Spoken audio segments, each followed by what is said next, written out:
David Krapf. I am the editor-in-chief of WorkBoat magazine at WorkBoat.com.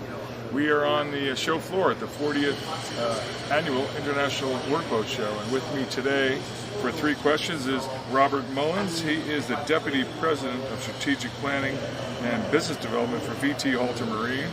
And they're east over in Pascagoula, Mississippi. Now the first question, Robert, is yesterday, as everyone in the workboat world should know, VT Halter won the Boat of the Year for the Taino, for building the Taino and the El Kogi, which were built for Crowley Maritime. What was the most interesting aspect of the new build process for these container roll-on, roll-off vessels? Well, we actually had several aspects of the job that were important to us. This is the largest self-propelled vessel that Halter's ever built.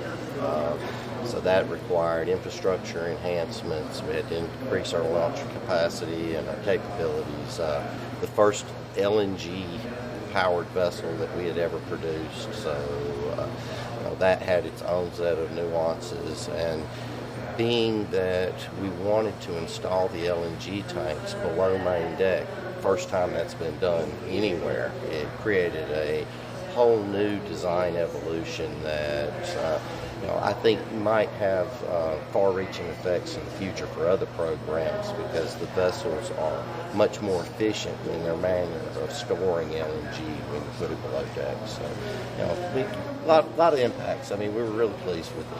It's a great program for us. Oh, and it's 720 feet. Yes. And it says the largest, and also it has single man, I believe. Yes, single MAN, 9-cylinder engine. 25,000 horsepower. Yes, sir. Okay, for reference.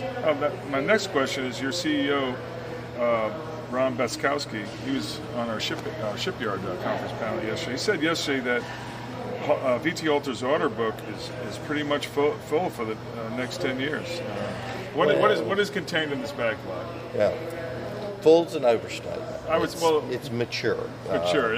We're running 50-60% minimum for the next 7 years, firm, and with options it goes out to 10. So we have barracks barges for the U.S. Navy. We have the Polar Security Cutter for the U.S. Coast Guard. That's a $2 billion potential program, and we hope to grow it from 3 vessels to 6 vessels. We have the world's first LNG bunkering ATB unit, which I'm looking forward to seeing on the significant boat list next year. For Harvey Gulf. Yes, QLNG. The subsidiary. Yes, and and we have some other programs that are coming through, such as Tag 67 for the U.S. Navy.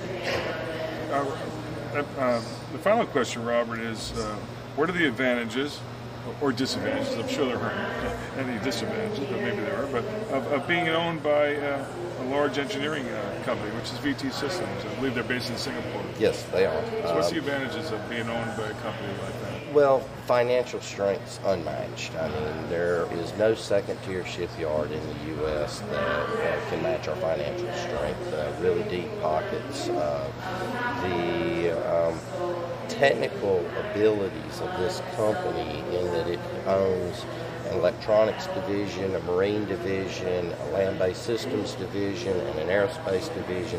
We can find employees under our same umbrella that have capabilities, software tools, skill sets that we could never tap into prior to the purchase by ST Engineering. So it's been a great resource to draw on.